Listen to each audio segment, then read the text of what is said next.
sosialisasikan ke berbagai kesempatan bahwa tahun 2025, mudah-mudahan pada tahun pelajaran 2025-2026 itu pendekatan deep learning dapat diterapkan di satuan pendidikan. Ini memang sesuatu yang di sebagian masyarakat mungkin masih dianggap baru, walaupun dalam kajian keilmuan sesungguhnya deep learning ini bukan sesuatu yang baru.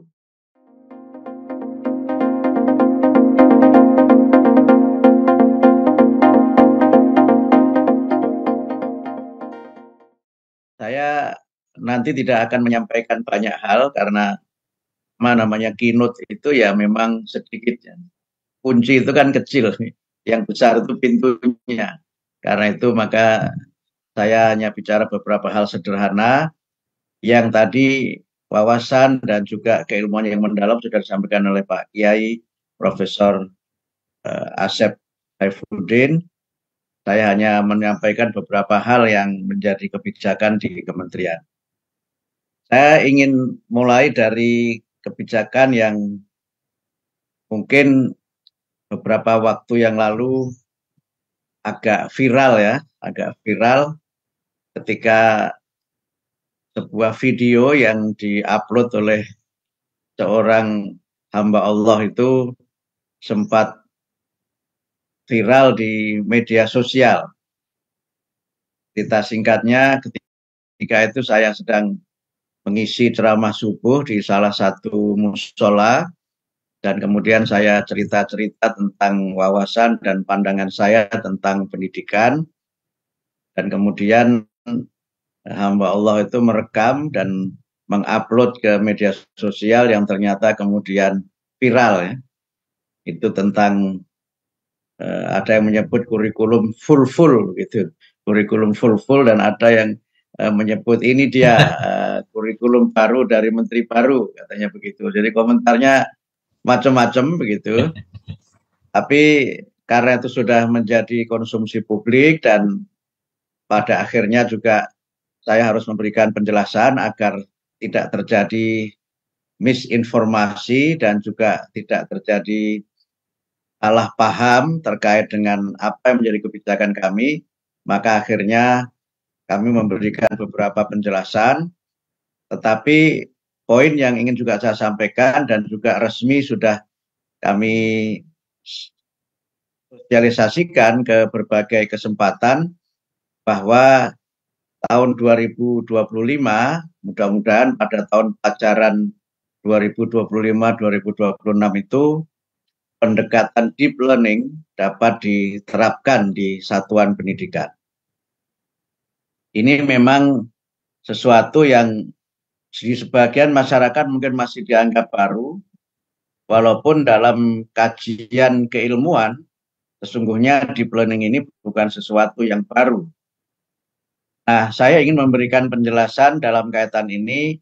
Yang pertama bahwa deep learning itu bukan kurikulum.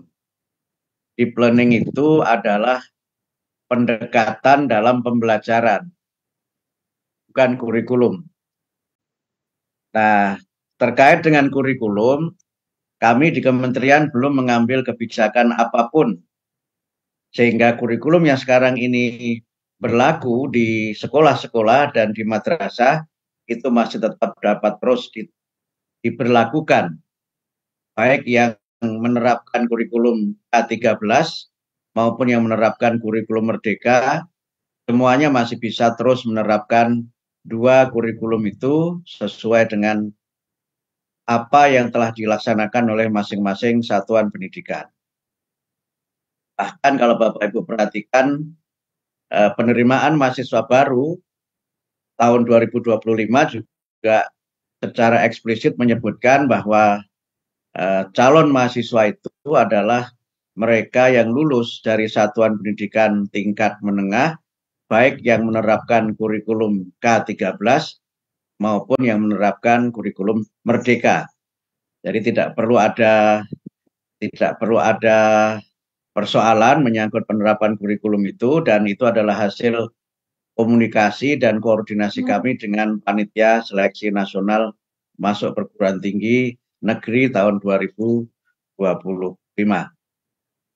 Nah, yang kedua terkait dengan pendekatan deep learning itu sesungguhnya kalau saya baca berbagai referensi sudah mulai diperkenalkan di beberapa negara pada tahun 76. Saya waktu itu baru 10 tahun berarti. Nah, mungkin sebagian peserta webinar ini ada yang mungkin belum lahir ya, guru-guru muda mungkin belum lahir pada tahun itu. Sehingga bukan sesuatu yang baru dalam dunia pendidikan. Dan secara keilmuan saya memang mulai menekuni deep learning itu ketika kuliah S2 di Australia tahun 95. Sudah 30 tahun yang lalu. Kuliah pertama saya itu tentang psikologi kognitif dan yang saya pelajari salah satunya adalah deep learning itu. Sehingga sekali lagi bukan sesuatu yang baru sama sekali. Bahkan kalau nanti saya jelaskan lebih lanjut terkait dengan hasanah atau tradisi dan mungkin kita bisa menyebut turoth yang berkembang dalam dunia pendidikan Islam, banyak yang sesungguhnya di dalam tradisi pendidikan Islam itu sudah menerapkan deep learning, hanya mungkin namanya saja yang berbeda. Kalau saya ingat guru saya dulu itu kan menekankan pembelajaran yang mendalam. Beliau mengatakan al ilmu fis sudur wala fis sutur gitu. Ilmu itu ya apa yang tertanam di dalam dada yang kita pelajari, kita kuasai dengan baik, kita internalisasikan dan kita amalkan, bukan apa yang tertulis di buku-buku. Nah, karena itu maka sebenarnya deep learning itu ada irisannya dengan filosofi pembelajaran dalam dunia pendidikan pesantren dan madrasah yang saya kira itu menjadi bagian dari mahfudzat yang dulu kita hafalkan juga kan ketika masih belajar di madrasah. Karena itu maka sekali lagi sebagai pendekatan dia bukan sesuatu yang baru. Nah, saya sempat melonsing tentang deep learning itu. Ini boleh ya agak promosi pribadi gitu. Ketika saya pidato pengukuhan guru besar di UIN Nusantara Hidayatullah Jakarta tahun 2020, saya menyampaikan pidato tentang pendidikan agama Islam yang pluralistis. Yang di dalamnya PA yang pluralistis itu di antara pemberlakuannya yang meniscayakan adanya pendekatan deep learning itu. Saya berusaha untuk tidak menerjemahkan istilah ini karena khawatir penerjemahan itu justru tidak bisa mewadahi apa yang dikehendaki dengan pendekatan ini. Cuman itu mungkin tidak syumuliah, tidak menyeluruh. Sehingga saya tetap menggunakan istilah deep learning sebagaimana konsep aslinya yang dalam pendekatan pembelajaran itu sering dibandingkan dua pendekatan yang lain, yaitu surface learning dan achievement learning. Mohon maaf ini Menteri kok malah bicara pembelajaran ya. Mohon maaf bukan bicara kebijakan. Tapi nggak apa-apa lah karena menterinya tarbiyah jadi bicara teori pendidikan boleh Pak Yai nggih. Jadi kalau surface learning itu pembelajarannya hanya di permukaan saja. Orang belajar itu hanya pada level learning to know. Ya, sekedar mengetahui saja.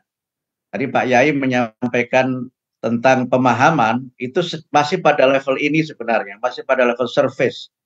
Jadi orang itu belajar, murid itu belajar, mengumpulkan berbagai macam pengetahuan yang dia tidak mengerti maksudnya, tidak mengerti kenapa dia harus mempelajari itu, yang penting dia hafal dan nanti pada saat ulangan itu bisa menjawab berbagai pertanyaan.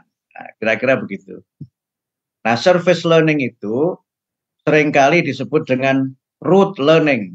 Pembelajaran yang dia sebenarnya hanya ya mempelajari fakta-fakta. Misalnya ditanya siapa ketua umum Pergunu. Nah, itu kan memang hanya satu jawabannya kan.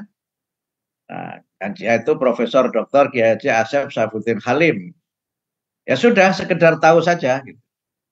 Jadi kemudian ada pertanyaan, siapa Menteri Pendidikan Dasar dan Menengah, yang jawab saja Abdul Mukti, sudah, setelah itu sudah. Gitu. Tapi pembelajaran yang seperti itu tidak memberikan dampak yang kuat. Tadi Pak Kiai menyebutkan kaitannya dengan perubahan perilaku dan juga makna dari apa yang dipelajari oleh murid-murid. Pak Kiai izin saya sekarang mulai mempopulerkan penggunaan istilah murid dibanding siswa gitu. Dua-duanya boleh kita pakai atau misalnya peserta didik, tiga-tiganya boleh kita pakai ya. Tapi saya merasa lebih nyaman menggunakan istilah murid karena tidak perlu nanti menyebut misalnya kalau siswa kan ada siswi gitu. Yang siswi kadang-kadang protes kok kami nggak disebut gitu kan. Ya, misalnya begitu. Karena itu supaya lebih mudah dan penyebutannya ini juga memiliki akar yang kuat dalam tradisi pembelajaran khususnya di dalam tradisi pendidikan Islam, saya itu nyaman menggunakan istilah murid. Nah, murid itu belajar pengetahuan saja, yang akhirnya kemudian ketika ulangan, ya mungkin belajarnya itu ya mengerjakan soal saja, sehingga guru itu sibuk memberi banyak soal dengan buku-buku LKS kan, lembar kerja siswa, yang akhirnya murid sibuk menjawab soal, kemudian diberi nilai, tapi kemudian apa dan mengapa dia mempelajari itu tidak cukup untuk kita membangun generasi yang alim gitu. Kan dia sekedar tahu tapi tidak pada level alim. Nah, sehingga fakta-fakta itu dalam teori belajar disebut dengan declarative knowledge. Gitu. Declarative knowledge. Knowledge about fact. Pengetahuan tentang fakta-fakta. Nah, ini penting, bukan tidak penting. Tetapi tidak cukup. Tapi tidak cukup. Nah, yang kedua itu pendekatan disebut dengan achievement learning. Pembelajaran yang orang itu orientasinya itu pencapaian. Jadi yang penting saya dapat nilai berapa, skor saya berapa, saya ranking berapa, dan sebagainya. Yang kadang-kadang dia itu semangat belajar untuk sesuatu yang nanti keluar dalam ujian, yang tidak keluar tidak dipelajari. Kira-kira begitu. Jadi orientasinya memang memahami secara mendalam, memahami secara luas gitu, tetapi apa yang nanti keluar dalam ujian saja. Yang tidak keluar dalam ujian nggak usah dipelajari. Nah, karena orientasinya achievement itu kadang-kadang, mohon maaf kan, kalau menjelang ulangan itu mencari bocoran soal, mencari bocoran. Nah, ada yang kalau istilah sekarang itu beberapa media itu punya program namanya bocor halus. Ini bocor halus apa enggak? Itu kan kasak kusuk ya mencari bocoran soal gitu. Kemudian juga nanti ya kasak kusuk juga misalnya ikut berbagai latihan mengerjakan soal gitu. Ini juga tidak keliru, tetapi kalau belajar itu hanya untuk lulus ujian, itu menurut saya mengurangi makna belajar. Tadi Pak Kiai menyampaikan bahwa ilmu itu menjadi ilmu yang bermanfaat gitu. Kalau dia tidak sekedar membuat kita ini mampu mengerjakan soal, tetapi mampu memaknai dan memanfaatkan apa yang kita pelajari. Nah, karena orientasi achievement itu kemudian ukuran-ukuran keberhasilan belajar itu ya nilainya berapa. Kemudian nanti kalau sudah selesai ujian ya sudah, gitu kan selesai. Gitu. Nah, karena itu maka pembelajaran itu menjadi sangat banyak ulangan. Dalam teori disebut dengan examination written. Mohon maaf ini istilahnya filughatil Indonesia wala filughatil Arabia. Mohon maaf karena istilahnya saya ambil dari teori-teori pendidikan di barat. Ujian melulu gitu. Ujian melulu. Nah, ini juga perlu tetapi tidak segala-galanya. Karena itu maka diperlukan pendekatan yang memang orang belajar itu untuk mendapatkan ilmu, bahkan sebagian teori menyebut dia sendiri yang menciptakan ilmu. Sering disebut dengan construction of knowledge. Nah, bagaimana dia bisa menciptakan ilmu? Itu karena yang dia pelajari itu tidak sesuatu yang hanya fakta-fakta, tidak sesuatu yang hanya berorientasi untuk dia lulus ujian, tapi sesuatu yang membuat dia itu mendapatkan manfaat dari yang dia pelajari. Dan ini yang dalam tradisi di pesantren, tradisi di pendidikan Islam itu seringkali dikaitkan dengan ilmu yang bermanfaat. Ilmu yang bermanfaat. Nah, deep learning itu meniscayakan sebuah proses di mana kita ini belajar itu untuk memang memperoleh ilmu. Memperoleh ilmu. Itu orientasi pertamanya begitu. Sehingga karena itu, maka dalam belajar itu, informasi-informasi yang berupa fakta-fakta tadi itu bisa saja tetap diberikan. Tetapi harus diberi makna bagaimana informasi itu bisa berguna. Jadi bukan dia fakta-fakta yang mati, tapi fakta-fakta yang hidup. Nanti saya akan jelaskan beberapa contoh sederhananya. Karena itu maka knowledge yang tadi bersifat deklaratif itu bisa jadi menjadi ilmu yang prosedural. Kalau deklaratif itu knowledge about what, nah prosedural itu knowledge about how, bagaimana. Misalnya begini, seorang mau ke sekolahnya Pak Kiai Profesor Asep Saifuddin. Ketemu alamatnya, Mojokerto. Mojokerto itu fakta. Mojokerto itu fakta. Saya berangkat dari Jakarta. Jakarta itu fakta. Itu fakta. Nah sekarang kemudian supaya bisa menjadi prosedur bagaimana? Kita hafal lokasi-lokasi dan tempat-tempat yang memungkinkan kita menuju Mojokerto. Nah, ketemulah misalnya knowledge bagaimana saya menuju ke rumah dan ke pondok Pak Profesor Kiai Asep Saifuddin. Maka oke, naik pesawat. Oke, naik pesawat. Setelah naik pesawat, oke, kemudian pesawat itu kan knowledge, pesawat itu kan pengetahuan. Pesawat tidak boleh keliru dengan kereta api, tidak boleh keliru dengan mobil, tidak boleh keliru dengan sepeda, karena itu fakta. Ya, fakta dan dia konsep. Nah, kita kemudian tahu bagaimana, oke, kita ke bandara. Bandara itu juga fakta. Nah, kemudian terus digunakan. Nah, di situ sebenarnya sudah mulai kan, fakta-fakta itu penting. Tapi fakta kemudian menjadi lebih penting ketika dikaitkan dalam hubungannya dengan makna saya mengetahui fakta-fakta itu. Nah, gitu. Nah, ini sederhananya begitu. Di situ sudah ada level di atasnya deklaratif namanya procedural knowledge. Knowledge about how. Bagaimana saya mengerjakan sesuatu, bagaimana saya bisa memecahkan masalah dan sebagainya. Nah, kemudian dalam deep learning itu, lebih dari itu adalah knowledge about why. Mengapa saya harus mempelajari nama-nama tempat? Kalau saya mempelajari nama-nama tempat dan tidak ngerti gunanya apa, maka orang menjadi tidak termotivasi untuk belajar.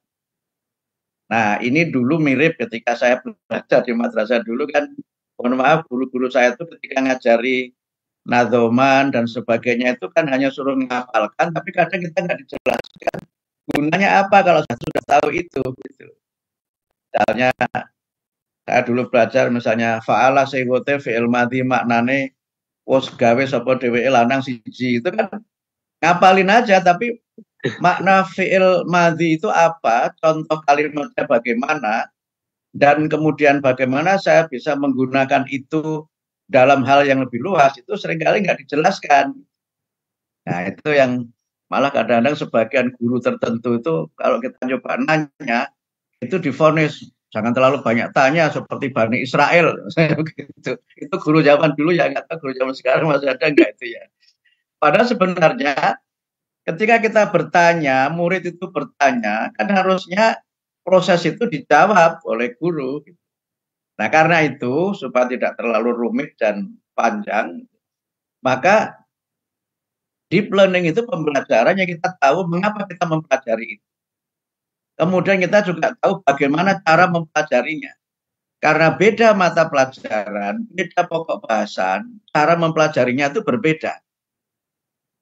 Cara mempelajari sejarah itu beda mempelajari matematika kan. Karena kita harus tahu karakteristik dari ilmu sejarah itu seperti apa. Tadi saya berikan contoh karakteristik belajar i'rab itu seperti apa, belajar i'lal itu seperti apa. Itu kan beda karakternya dengan menghafalkan nadzoman dalam misalnya alfiyah atau jurumiyah gitu. Beda kan?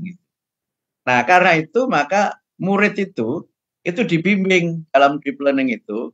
Kalau mata pelajaran seperti ini, kamu mempelajarinya bagaimana? Gitu. Prosesnya juga bottom up dari bawah ke atas, bukan selalu harus ikut guru seperti ini. Nah, di situ kemudian ada proses di mana dalam pembelajaran itu, dalam deep learning itu ada proses namanya mindful learning. Mindful itu ada istilah Inggris lagi nih, saya belum hitung bahasa Arabnya ya. Proses di mana murid itu terlibat dalam learning engagement. Learning engagement. Learning engagement itu satu proses di mana murid itu terlibat dalam proses belajar itu. Mengapa dia mempelajari itu dijelaskan. Kemudian caranya bagaimana dia terlibat. Dan kemudian yang kedua, guru juga tidak berangkat dari teks. Saya ketika mempelajari mengenai Zoom, maka guru bisa saja mengajak murid untuk misalnya bertanya gitu, siapa sudah tahu tentang Zoom? Zoom itu apa?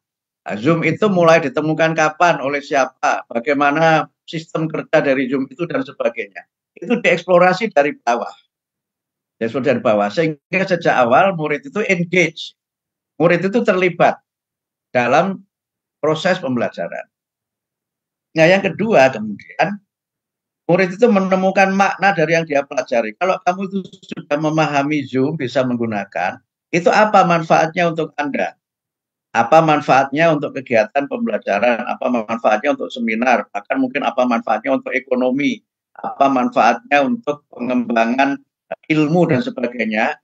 Sehingga meaning itu, murid itu mempelajari, saya belajar ini ternyata manfaatnya besar. Manfaatnya besar. Kalau kita belajar di pesantren gitu kan, kita belajar ilmu-ilmu agama itu seringkali kalau tidak dijelaskan itu orang terpengaruh oleh hal-hal yang sifatnya tadi hanya sekedar tahu, hanya sekedar lulus.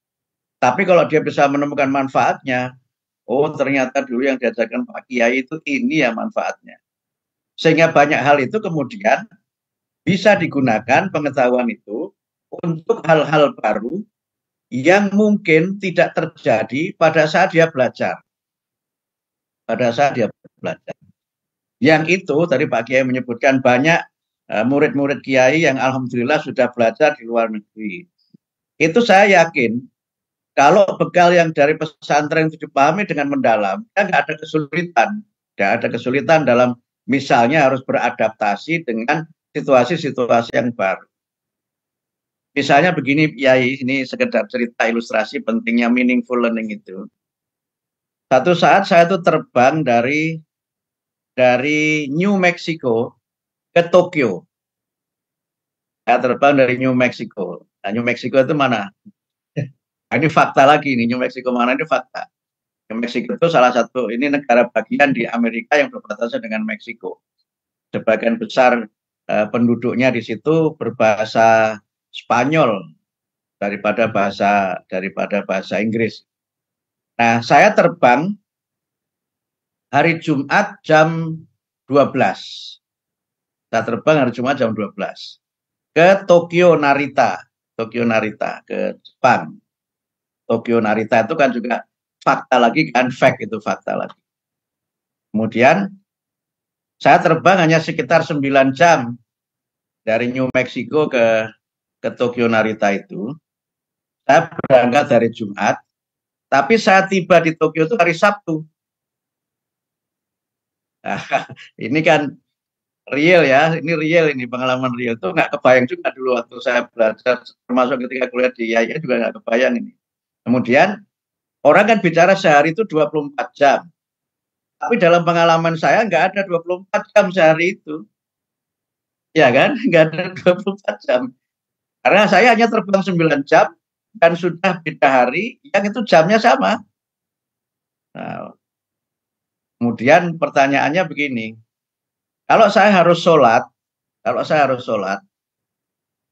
sholat apa ketika di pesawat itu? Misalnya kan. Kalau orang belajar bicara misalnya sholat itu 5 kali dalam sehari. Tapi kalau dalam situasi seperti saya itu, saya sholat apa di pesawat? Nah, apakah jamak kosor? Kalau jamak kosor itu yang dijamak sholat apa dengan apa? Kalau dikumpulkan 5 waktu misalnya, nah mengumpulkan sholat 5 waktu itu dasarnya apa? Nah, poin saya apa Bapak Ibu sekalian? Saya tidak ingin kemudian membuat Bapak Ibu menjadi semakin pusing dengan ini, bukan. Tapi contoh bagaimana supaya yang dipelajari itu memberi bekal kepada murid-murid kita itu untuk bisa mengatasi berbagai macam persoalan yang itu tidak mungkin belum dia alami ketika dia belajar di Mojokerto atau tadi saya lihat ada yang di Aji Barang, ada yang di Kudus, ada yang di mana itu. Karena mereka harus menjadi warga dunia dan mungkin saja mereka akan menjelajah dunia. Nah, karena itu maka meaningful learning itu memberikan satu penekanan bahwa yang dipelajari itu penting, yang dipelajari itu berguna, yang dipelajari itu bermanfaat. Nah, disitulah murid itu menjadi termotivasi ketika yang dipelajari itu bermanfaat. Dan kadang-kadang memang kita harus berani agak out of context gitu ketika menjelaskan itu. Misalnya begini, ya ini cerita masa lalu lah gitu. Guru-guru saya tuh hebat cara memotivasinya, tapi kadang-kadang saya lihat cara memotivasinya juga perlu ditinjau ulang. Misalnya begini, saya kan kalau pelajaran matematika itu kan nggak pinter ya. Nggak pinter ya, tinggi tertinggi nilai saya itu 7 apa 8 gitu. Pernah malah waktu MI itu ada satu nilai merah itu matematika gitu. 6 tahun sekolah itu satu nilai merah itu matematika. Saya kelihatan sedih itu, sedih lah gitu kan. Dulu kan masih ada nilai merah kan. Tapi guru saya tuh menghibur saya, Mukti nggak usah sedih, matematika itu tidak menjadi pertanyaan di alam kubur gitu. Ya itu saya tidak sedih memang kemudian ya dah ini kan hanya ilmu dunia gitu. Tapi kalau hanya itu yang dipakai, akhirnya murid tidak termotivasi belajar matematika. Nah, sekarang ketika matematika menjadi kebijakan saya di pendidikan dasar menengah, bahkan matematika bisa mulai diajarkan di tingkat TK, itu saya mengatakan matematika itu ilmu yang sangat penting, bahkan di akhirat ilmu yang berlaku itu matematika. Kenapa begitu? Nanti sebelum kita itu diputuskan masuk surga atau neraka itu kan ada yaumul hisab, hari penghitungan. Nah, itu kan matematika, itu kan matematika, kira-kira begitu. Nah, jadi cara kita memotivasi murid-murid kita itu harus aktual dan kemudian memang oh iya ini penting gitu. Misalnya begini lagi kan, misalnya ketika kita sholat menghadap kiblat, nah itu kan sholat menghadap kiblat, itu kan harus ada perhitungan falak. Perhitungan falak kalau dari Bu Inung ini posisi di mana Bu Inung? Jakarta ya. Purwokerto, di Purwokerto. Purwokerto. Iya. Nah, Purwokerto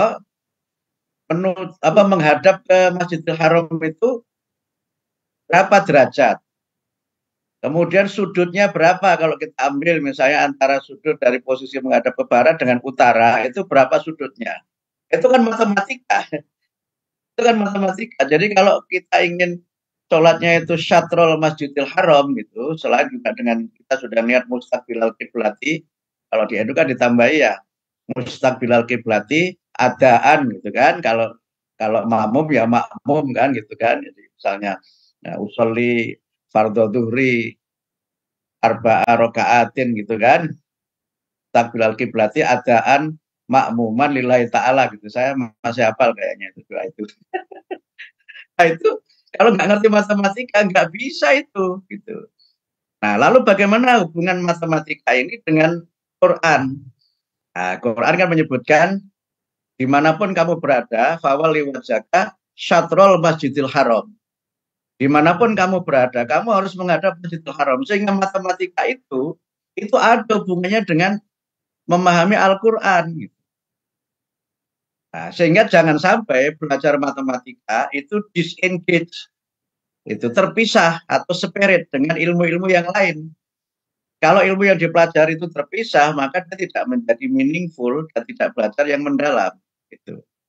Nah, karena itu maka saya buat contoh lagi matematika lagi. Misalnya di antara ayat yang disebutkan di Al-Quran eksplisit mengatur tentang pembagian waris gitu. Itu kan eksplisit itu. Pembagian waris itu kan disebutkan eksplisit. Nah, pertanyaannya, kalau kita nggak ngerti matematika, nggak bisa bagi waris itu. Nggak bisa bagi waris kan? Kalau seorang suami meninggal, punya seorang istri, punya 4 orang anak, ya kan? Itu kan nanti beda ngitungnya dengan seorang suami meninggal, punya seorang istri, tidak punya anak. Kemudian kalau anaknya itu laki-laki, ada anak perempuan, ngitungnya bagaimana? Oke, perempuannya dapat asobah, asobahnya mengikuti anak laki-laki. Tapi separuh dari berapa? Itu kalau nggak ngerti matematika bagi warisnya keliru. Bagi warisnya keliru. Poin saya apa? Banyak hal yang kita pelajari itu berkait dengan ilmu yang lain gitu. Saya agak banyak memberi contoh ini soal-soal agama karena ini kan komunitas NU ya yang sangat kuat dengan agama. Misalnya air gitu. Kalau kita bicara fikih itu kan toharoh, awal-awalnya kan selalu kita bicara mengenai jenis-jenis air ya. Kalau kata Joshua air ada banyak, itu kan kata Joshua. Kalau fikih itu kan air kan hanya ada 3 kan, sederhananya kan ada 3. Ya air yang mutlak, yang suci mensucikan, kemudian air mustakmal, ya suci tapi tidak mensucikan, dan air yang najis atau mutanajis. Itu kan airnya jenis itu. Kemudian diberi contoh kan, diberi contoh. Misalnya apa? Air suci mensucikan itu apa? Dulu dikasih contoh, misalnya mohon maaf ya, itu ya air laut itu kan suci mensucikan. Mungkin sungai yang airnya banyak. Tapi pertanyaannya, apakah air laut sekarang itu masih suci mensucikan? Pertanyaannya kan begitu. Nah, nanti mungkin orang ahli kimia ini menjelaskan tentang itu. Termasuk dulu kita pelajari air hujan itu kan juga termasuk suci mensucikan kan? Nah, pertanyaan berikutnya, apakah air hujan sekarang itu masih suci mensucikan? Karena kandungan polusi di awan itu tinggi sekali dan kemudian polusi berbagai macam kotoran yang ada di awan itu kemudian jatuh ketika air hujan itu turun. Nah, ini kemudian menjadi aspek lain dalam deep learning itu, selain hubungan antar ilmu, adalah pelibatan proses berpikir yang kita sering menyebut dengan critical thinking, berpikir kritis. Nah, pertanyaan-pertanyaan yang tadi dalam tanda petik agak nakal itu mungkin saja muncul ketika murid kita itu sedang mendengar penjelasan dari Bapak Ibu guru. Karena dalam proses belajar, anak itu otaknya berpikir terlibat. Dia mencoba memahami yang disampaikan Pak Guru seperti apa, Bu Guru seperti apa, hubungan dan pengalaman hidup saya seperti apa, hubungan dengan kebutuhan sekarang seperti apa, ke masa depan seperti apa. Ini yang kemudian disebut dengan proses deep learning itu. Nah, gitu. Nah, sehingga karena itu maka dalam proses deep learning itu suasananya berjalin dengan sangat akrab sehingga pembelajarannya gembira, joyful. Nah, jadi mindful, meaningful dan joyful, menyenangkan. Nah, menyenangkan ini kan dulu sering ya, sebelumnya kan ada istilah PAIKEM ya, pembelajaran PAIKEM yang populer itu kan menyenangkan. Menyenangkan itu kan dimaknai fun learning. Cuma seringkali karena beberapa pendidik itu kurang memahami, akhirnya apa? Fun learning dimaknai sebagai funny learning, melucu gitu. Yang melucunya itu kadang-kadang melucu yang tidak ilmiah dan tidak mendidik. Misalnya melucu dengan, mohon maaf, misalnya body shaming istilah sekarang itu. Si kuntet, nah, misalnya begitu kan, misalnya begitu ya. Si hitam gitu. Itu kan body shaming yang orang belum tentu suka dengan itu kan. Nah, melucu. Karena itu joyful. Nah, dalam beberapa hal mungkin ada irisannya dengan fun learning, tetapi lebih dari itu. Pembelajaran itu menjadi menggembirakan. Karena murid antusias. Kenapa murid antusias? Karena dia merasa terlibat. Dia merasa dihargai dalam proses itu. Karena itu dalam deep learning itu, guru tidak boleh menunjuk kepada murid yang sama. Semua murid harus diperhatikan. Jangan murid itu saja. Jangan murid yang itu saja. Karena itu maka dalam proses mindfulness itu, ada proses di mana semua murid harus dihargai. Bahwa dia hadir itu, dia betul-betul hadir. Tidak sekedar dipanggil ketika mau masuk pelajaran kemudian dipanggil namanya. dan kemudian setelah itu nggak pernah disebut sama sekali. Bukan begitu. Kehadiran dia harus dimaknai. Pengalaman dia dalam hidup itu harus diberi ruang untuk dia menyampaikan. Itu mindfulness-nya di situ. Tapi juga termasuk dalam mindfulness itu, murid diberi kesempatan untuk melakukan refleksi. Dengan tujuan belajar seperti ini, kira-kira Anda sudah menguasai seberapa? Sudah menguasai seberapa? Nah, kemudian kekurangan Anda di mana? Itu murid tahu sebenarnya, cara melihat dirinya itu tahu, dan guru nggak usah memberikan vonis. Nggak usah memberikan vonis, kamu itu begini, salah, enggak. Bimbing mereka untuk menemukan kekurangannya di mana, kelebihan di mana, terus dibimbing lagi. Kalau kamu merasa di situ kurang, caranya bagaimana?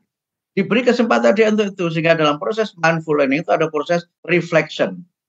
Nah, reflection itu bahasa agamanya itu zikir. Gitu. Zikir itu kan walladzina idza fa'alu fahisyatan aw dzalamu anfusahum dzakarullah. Kalau dia sudah berbuat salah, dia ngerti salahnya di mana, dia ngerti cara memperbaikinya. Itu kan mindful learning sebenarnya gitu. Itu mindful learning gitu. Sehingga karena itu, maka dalam proses mindful learning itu murid itu juga dibimbing gitu. Bimbing terus kemudian terlibat. Nah, sehingga dengan cara seperti itu dia tahu bagaimana memperbaikinya. Nah, dalam teori ini ada dua teori namanya di sini sudah, namanya metacognitive learning. Metakognitif belajar di mana murid itu tahu apa yang dipelajari, kekurangannya di mana, cara memperbaiki di mana, dan evaluasinya ada namanya evaluasi Solo, bukan evaluasi Mojokerto atau Surabaya. Solo itu singkatan dari self-observed learning outcome. Self-observed learning outcome. Jadi dia melakukan observasi diri dari hasil belajar yang dia pelajari. Nah, gitu. Nah, itu mindfulness-nya itu di situ. Nah, kemudian meaningful-nya, oh saya belajar ini gunanya ini, saya belajar ini gunanya ini, dan seterusnya. Sehingga nanti ada penerapan ilmu di berbagai konteks. Penerapan ilmu di berbagai situasi. Tadi saya contohkan beberapa dalam kaitannya dengan ilmu-ilmu agama. Sehingga tadi saya contohkan, orang belajar Al-Quran hadis itu tidak berarti terpisah dari matematika. Orang belajar Quran hadis tidak berarti terpisah dari misalnya fisika. Tidak juga terpisah dari misalnya ilmu biologi, gitu kan? Terkait itu, gitu. Nah, disinilah sebenarnya ketika Quran bicara mengenai tumbuh-tumbuhan, itu kan ada tumbuhan yang ma'rusyat dan ghairu ma'rusyat, gitu kan? Tumbuhan yang buahnya itu ada di atas dan tumbuhan yang buahnya ada di bawah. Itu kata Al-Quran begitu. Nah, guru itu mengeksplorasi muridnya. Coba berikan contoh buah-buah yang tanaman-tanaman yang buahnya di atas. Itu kan murid diajak terlibat. Kemudian menjelaskan.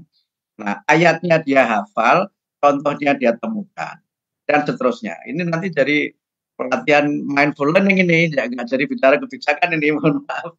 Nah, di situ kemudian dia menemukan, oh ternyata asyik ya, gitu. Asyik ya saya mempelajari. Ternyata saya menghafal ayat ini, pemahamannya dia tentang ayat semakin mendalam, kaitannya dengan ilmu biologi juga dia miliki, kemudian nanti dibimbing lagi.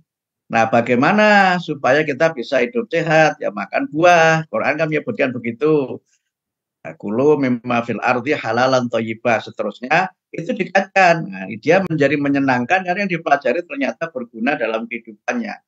Yang dipelajari itu Pak Kiai menyampaikan, itu menjadi modal dia untuk bisa bekerja, dia bisa bertahan hidup, modal dia untuk mendapatkan penghidupan dan kehidupan. Sehingga mengajarinya di situ life skill, dan yang ditekankan itu selain hard skill, keterampilan-keterampilan motorik atau keterampilan-keterampilan teknis, itu juga perlu diajarkan soft skill, keterampilan-keterampilan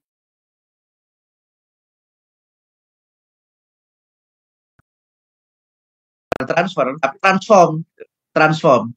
Kalau transfer itu kan dari A masuk keluar A, itu transfer. Kalau transform, masuk A, keluarnya bisa A aksen, bisa bentuk-bentuk lain dari A itu. Nah, tadi saya contohkan misalnya mempelajari fi'il madhi, gurunya mencontohkan hanya dengan lafadz fa'ala. Nah, kemudian bisa jadi kan kalimatnya dalam bentuk fi'il yang lain, sama-sama fi'il madhi tapi tidak fa'ala. Misalnya apa? Doroba. Dan kemudian contoh lagi misalnya apa? Ja'ala dan lain-lain gitu misalnya. Itu transformasi. Sehingga karena itu dia bisa melakukan proses apa yang kita sebut dengan kreativitas mengembangkan yang dipelajari. Dulu kan kalau bicara fi'il, fa'il, maf'ul kan selalu doroba zaidun kalban gitu kan. Bisa nggak zaidnya diganti robet? Bisa nggak zaidnya diganti dengan mu'ti? Kan bisa saja karena transformasinya ada di situ. Nah, kemudian karena dia bisa melakukan itu, maka dia merasa senang belajar karena pelajari berguna, bermanfaat, bisa mendapatkan sesuatu yang baru, ada pencerahan, ada dia dihargai dan sebagainya. Kira-kira begitu deep learning itu. Nah, kalau nanti ini sudah diterapkan, maka ada dua implikasi. Nah, ini akhir dari ceramah saya. Pertama, jumlah materi pelajaran memang harus dikurangi, Bapak Ibu. Mata pelajarnya tidak dikurangi. Kalau mata pelajaran dikurangi, nanti ada guru yang kehilangan jam mengajar, repot, nggak bisa memenuhi tuntutan sertifikasi. Ya. Ada guru kehilangan mata pelajaran, nanti bisa bermasalah. Ini saya lihat di chatting, ada Bu Dirjen GTK juga ikut di Zoom ini. Terima kasih Prof. Nuno. Kalau ada di layar mungkin bisa menunjukkan muka sebentar. Kemudian juga ada beberapa tokoh lain yang hadir di sini. Nah, ada Prof. Nuno ini, Bu Dirjen GTK. Ini yang nanti urusannya dengan pelatihan guru. Matur nuwun Bu Nuno. Jadi seminar ini Pak Yai dihadiri oleh Bu Dirjen Pak Yai. Karena pentingnya pergunu dan pentingnya seminar ini. Sehingga nanti mata pelajarnya tidak dikurangi, tapi muatannya yang dikurangi. Gitu. Muatannya dikurangi. Jadi kalau misalnya dalam satu mata pelajaran semester 1 misalnya kajiannya itu ada 10 pokok bahasan, mungkin nanti dikurangi menjadi 7 atau mungkin 6, tapi 6 atau 7 itu yang memang betul-betul sangat penting. Sehingga guru nanti tidak kejar tayang.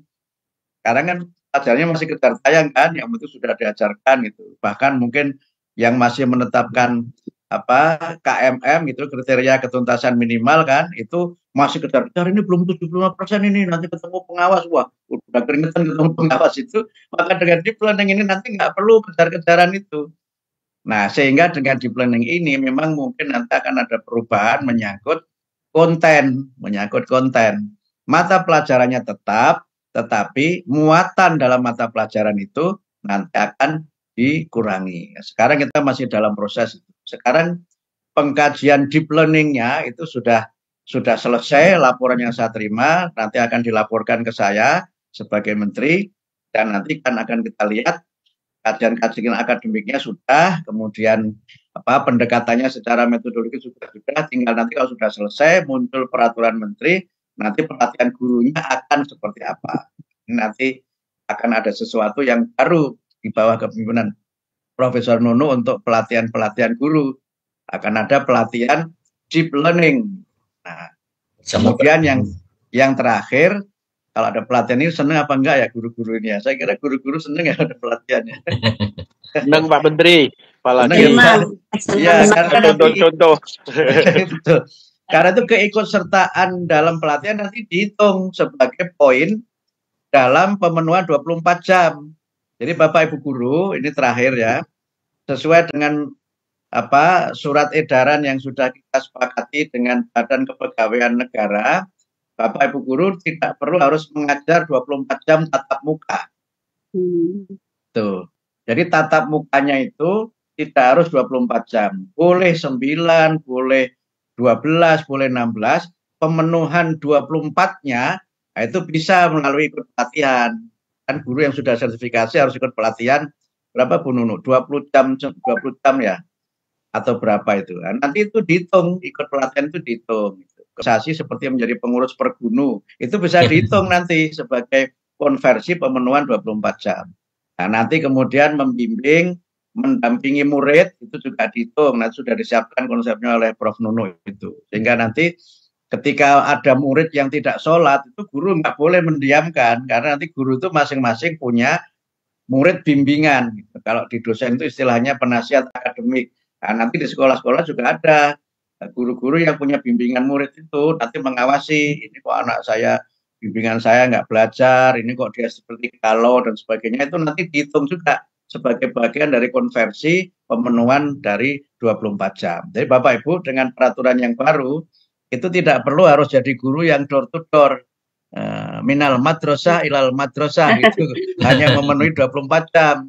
Nah, nanti tetap saja istiqomah gitu, guru yang mengajar di satu sekolah saja, pemenuhan 24 jamnya itu dari berbagai tugas lain yang melekat dalam profesi guru. Nah, saya kira begitu untuk deep learning dan mohon maaf saya tidak bisa menjelaskan, ternyata saya sudah bicara hampir 1 jam ini dan saya Pak Menteri. sudah dikasih tahu protokol kalau saya harus segera selesai karena harus segera ke bandara. Tapi poin saya Bapak Ibu sekalian, itu kira-kira strateginya deep learning seperti itu. Sehingga apa yang selama ini berkembang dalam tradisi pendidikan agama, mempelajari ilmu yang mendalam, ilmu fisudur, wala fisutur gitu. Kemudian ya ilmu yang bermanfaat gitu, ilmu nafiun, ilmu yang bermanfaat juga bisa kita capai dengan cara itu. Dan kemudian kita belajar bukan untuk lulus, tapi untuk mendapatkan ilmu. Karena kalau untuk lulus itu bisa jadi nyontek supaya dia lulus itu kan begitu kan. Bisa jadi dia curang, cari bocoran tadi. Tetapi kalau orientasinya ilmu, keluar atau tidak keluar dalam ujian, dalam tes dia belajar. Nah, yang super terakhir Pak Kiai, Profesor Asep, kami menyampaikan terima kasih masukannya. Dan sebenarnya kami juga sudah 95% ya mengkaji tentang ujian itu sudah 90% dan nanti akan ada format baru yang barangkali berbeda dengan sebelumnya dan bagaimana bentuknya ya tunggu sampai ada pengumuman resmi dari kami. Tapi masukannya saya sangat mengapresiasi dan juga Pergunu yang juga selama ini dalam beberapa kali kesempatan dialog-dialog di kementerian juga selalu hadir dan menjadi mitra strategis kami dalam memajukan pendidikan bermutu untuk semua. Ya, dengan cara begitu, dengan deep learning itu mudah-mudahan pembelajarannya menjadi lebih berkualitas, pembelajaran yang berorientasi kualitatif, bukan kuantitatif dan juga bukan achievement, sekedar lulus ujian, tapi memang belajar di mana kita melakukan transfer knowledge dan transformation of knowledge gitu, supaya murid-murid kita ini semakin termotivasi untuk belajar dan apa yang dipelajari bermanfaat untuk kepentingan dia pribadi dan juga bermanfaat untuk kepentingan memajukan bangsa dan memajukan negara. Saya kira begitu, Ibu Moderator. Mohon maaf, saya tidak bisa ikut berlama-lama bertanya jawab. Mudah-mudahan pertemuan pertama dengan Pergunu ini bermanfaat dan mudah-mudahan pada waktunya ketika deep learning ini nanti diterapkan, Bapak Ibu guru khususnya keluarga besar Pergunu dan seluruh peserta webinar ini juga nanti bisa menerapkannya dalam pembelajaran di sekolah Bapak Ibu masing-masing. Saya kira demikian dan satu lagi informasi saja, tidak terkait dengan deep learning tapi pendidikan karakter. Kemarin kami baru saja melonsing 7 kebiasaan anak Indonesia hebat. Ini juga bagian dari kebijakan baru dalam rangka membangun generasi kuat dan membangun pendidikan karakter. Kemudian juga ada senam Indonesia hebat. Yang ini timnya Bu Nunuk yang merancang dari Balai Besar Guru Olahraga. Senamnya sudah kita launching dan hanya 10 menit itu bisa kita ajarkan di sekolah-sekolah, di madrasah sebelum pembelajaran dimulai. Jadi sebelum masuk kelas itu dimulai dengan senam, namanya senam Indonesia Hebat, kemudian menyanyikan lagu Indonesia Raya, kemudian doa bersama, baru masuk kelas. Itu yang nanti akan menjadi kebijakan kami di tahun 2025 dan sudah ada surat edaran yang nanti kami tanda tangani bersama antara Menteri Pendidikan Dasar dan Menengah, kemudian Menteri Dalam Negeri dan insya Allah juga Menteri Agama. Jadi ditandatangani bertiga sehingga 7 kebiasaan anak Indonesia hebat itu sekaligus juga senam anak Indonesia hebat juga menjadi kebijakan pendidikan dasar menengah dalam rangka membangun generasi yang kuat, generasi yang memiliki karakter, dan generasi yang mudah-mudahan bisa menjadi pelanjut perjuangan kita di masa yang akan datang. Saya kira demikian, mohon maaf tidak ada waktu untuk saya bisa bertanya jawab, walaupun saya tahu yang angkat tangan sangat banyak, mudah-mudahan angkat tangannya bisa disimpan untuk pertemuan kita yang akan datang. Begitu ya Bapak Ibu sekalian, mohon maaf. Saya izin tutup dengan iftitham NU. Wallahul muwaffiq ila aqwamit thoriq. Assalamualaikum warahmatullahi wabarakatuh.